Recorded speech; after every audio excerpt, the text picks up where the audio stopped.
Os livros não são feitos somente para distribuir conhecimento, mas também são feitos como uma maneira de se expressar, uma forma de entretenimento através dos livros de ficção. Existem diversas histórias de ficção na literatura atualmente, que vai desde as obras clássicas, as primeiras obras de Homero, Odisseia e Ilíada, até os tempos de hoje. Então, desde a antiguidade, na Grécia Antiga, a humanidade consome livros de ficção. Olá, senhoras e senhores, eu sou Bruno Fernandes e no vídeo de hoje vamos analisar o top 5 livros de ficção, na minha opinião. A Diana quer participar do vídeo aqui também? Pronto, fica aí atrás, Diana. Então vamos ver quais são os top 5 livros de ficção que eu mais gostei, as top 5 franquias, séries ou livro singular, tanto faz. Mas vamos analisar então. Deixa aqui um gostei já, se você está gostando do vídeo. Inscreva-se no canal se você não é inscrito, para não perder nenhum conteúdo como esse. E também deixa aqui já embaixo no comentário o seu top 5 séries de ficção. Pode ser um livro único de ficção, mas livro de ficção.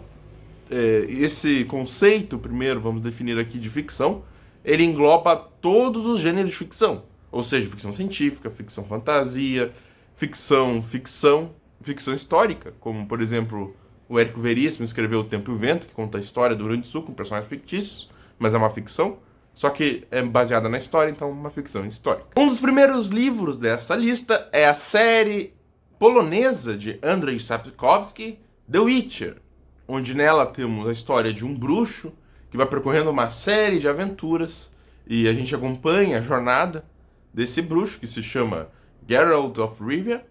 E é importante ressaltar que o termo bruxo nesse mundo de The Witcher são pessoas que foram modificadas geneticamente, são mutantes através de um monte de poções de ervas, que eles têm os rituais loucos lá, e passam por um treinamento físico bem duro mesmo, para ter força. Eles aprendem a mexer em espada, e é claro, também aprendem algumas magias, que se chama sinais, que eles fazem assim com as mãos, e soltam umas magiazinhas, que para os magos desse mundo não é nada, é brincadeira de bebê. Também, é claro, a gente não pode deixar de comentar que o papel dos bruxos na história é justamente caçar monstros. Eles são caçadores de monstros, caçadores de recompensa, eles são pagos para fazer esse trabalho, e é assim que eles se mantêm.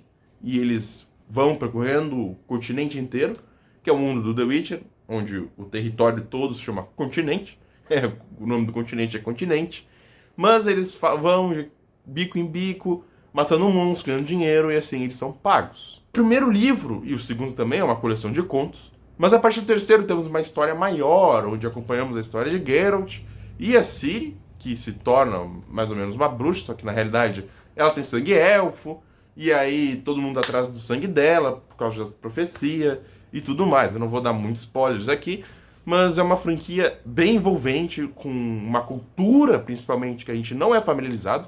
Eu aposto que a maioria das pessoas aqui não são familiarizadas com a cultura polonesa. Pode parecer um pouco frio, às vezes, um pouco distante. Pode ser irônico também. Mas é uma coisa que realmente é bom de se ver algo diferente, assim, do mainstream padrão. Os livros, por sua vez, têm esse pouco de ironia, essa questão, essas coisas, de tratar sobre questões morais, como escolher o mal menor, por exemplo. Esse conceito de mal menor, que tem dois maus. Duas decisões ruins, só que eu tenho que escolher a pior decisão possível nesse cenário. Além disso, o romance dessa série, principalmente do personagem principal Geralt e da personagem Yennefer, possui altos e baixos. Eles nunca ficam felizes, eles sempre ficam se separando e voltando. Às vezes alguma coisa nem é culpa deles, pode acontecer uma situação externa, o Geralt vai para um canto, a Yennefer vai para o outro, mas isso aí só mostra esse mundo irônico, esse mundo feio, esse mundo distante que o autor cria com esses personagens.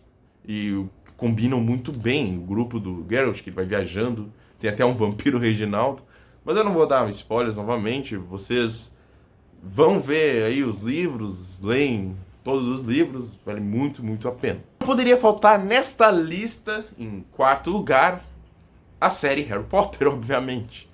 Harry Potter é uma das maiores séries do mundo, de fato, a única produção literária a vender 500 milhões de cópias, além de One Piece, o mangá, que também vendeu 500 milhões de cópias recentemente.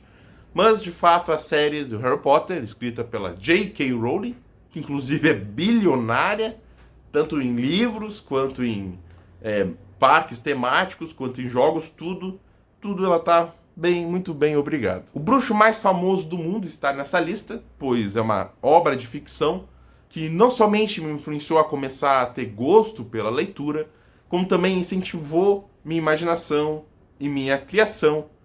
Como eu falei nesse vídeo aqui sobre os 5 livros que mais mudaram minha vida, Harry Potter foi o livro que mais mudou minha vida, no sentido de que eu comecei a ler, mas é a minha 4ª obra de ficção favorita. Tipo, conforme eu fui lendo outras obras e amadurecendo, eu fui gostando mais de outras do que do Harry Potter. Mas Harry Potter sempre vai ter um espaço ali no top 5, não adianta.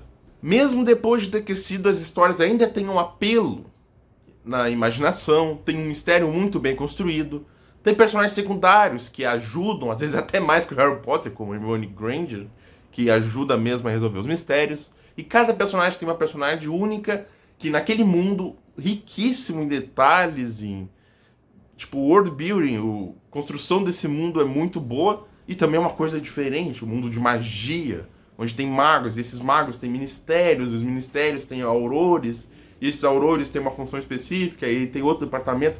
Tem uma série de burocracia, como o primeiro-ministro da magia, ou seja, existe um mundo paralelo do mundo real.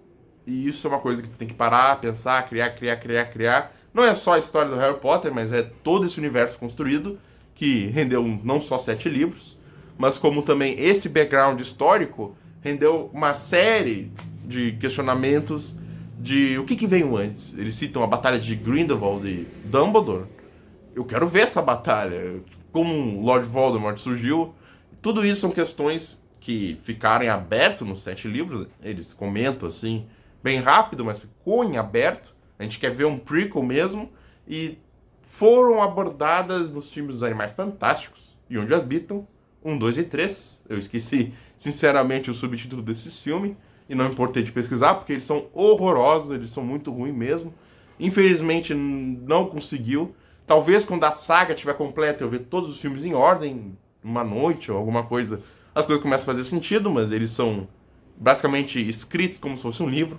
E quando tu vai no cinema e vê um capítulo, início direito e sem final direito, tu sai do cinema frustrado. E foi exatamente isso que aconteceu com os Animais Fantásticos. Então, com esse universo rico em mistério, Harry Potter com certeza crava sua posição em 4º e tem um espaço. Sempre que eu vou falar de livro, eu vou ter que falar de Harry Potter, não tem jeito. O sucesso dessa série está muito atrelado com a série da HBO, que foi lançada em 2011, Game of Thrones. E, de fato, eu assisti, foi meu primeiro contato com a série conhecida com as Crônicas de Gelo e Fogo de George R. R. Martin. Essa série de livros de ficção é uma obra madura que trata sobre um jogo político, briga pelo poder, briga de casas influência a aristocracia do mundo, onde elas brigam para sentar no trono de ferro em Porto Real para mandar em todo mundo, basicamente.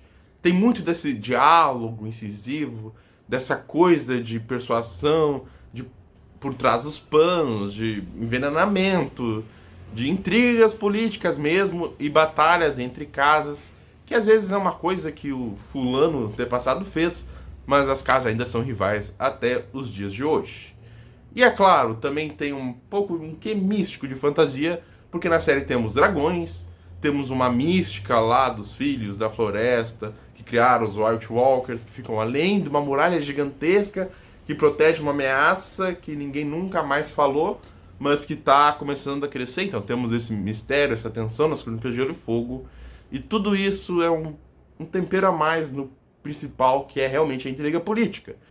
O diálogo refinado, a escrita sendo do ponto de vista de personagens e a variedade de personagens e cenários fazem com que as Crônicas de Gelo e Fogo seja uma excelente obra de ficção e exemplo de como construir o mundo e seus personagens. Essa, de fato, é a melhor história, série de ficção científica que existe. Não tem como, mas Fundação, de Isaac Asimov, é uma obra inteligente e de alto nível. A história se passa no futuro, onde humanos dominaram a galáxia E existe um novo tipo de ciência, que é uma história do futuro, como se fosse, que consegue prever eventos grandiosos, não eventos individuais, mas eventos no macro históricos que vai acontecer. Esse cientista chamado Sheldon, que inventou essa nova ciência, ele cria um plano. Ele manda para um ponto distinto um grupo de pessoas seleto, onde eles vão fundar uma nova civilização. O que esse grupo precisa fazer, tudo já está escrito, e inclusive ele prevê as crises, que são chamadas crises Sheldon, onde servem para acelerar o desenvolvimento dessa civilização. A Fundação é uma obra de ficção inteligente. Quando a gente percebe o quebra-cabeça que se montou, onde cada peça encaixa, a gente dá um estalo na mente, uma luz se acende, e a gente finalmente enxerga o que o autor estava querendo nos dizer desde o começo.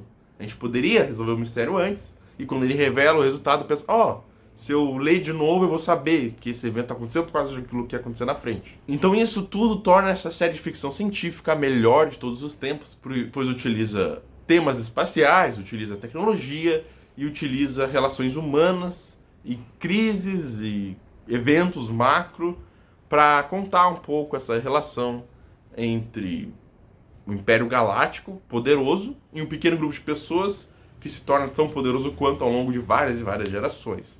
O que esse mistério, intriga de como essa fundação vai se tornar maior que o Império Galáctico, isso tudo é o que chama atenção nesse livro, e por isso eu recomendo a sua leitura. A obra legendária de Tolkien, O Senhor dos Anéis, é sem sombra de dúvida a obra de ficção da história que já existiu do mundo. Não só consegue criar uma história coesa, rica em personagens, nos provocar sentimentos e emoções de uma batalha contra o mal, do pequeno contra o grande, como também consegue criar um mundo rico, onde existe uma história milenar de coisas que vieram antes, brigas entre seres poderosos e diferentes raças. Há um sentimento de heroísmo, de querer salvar o mundo, uma urgência de salvar a Terra-média que sentimos quando lemos as mais de 1000 páginas que foram divididas em 3 partes.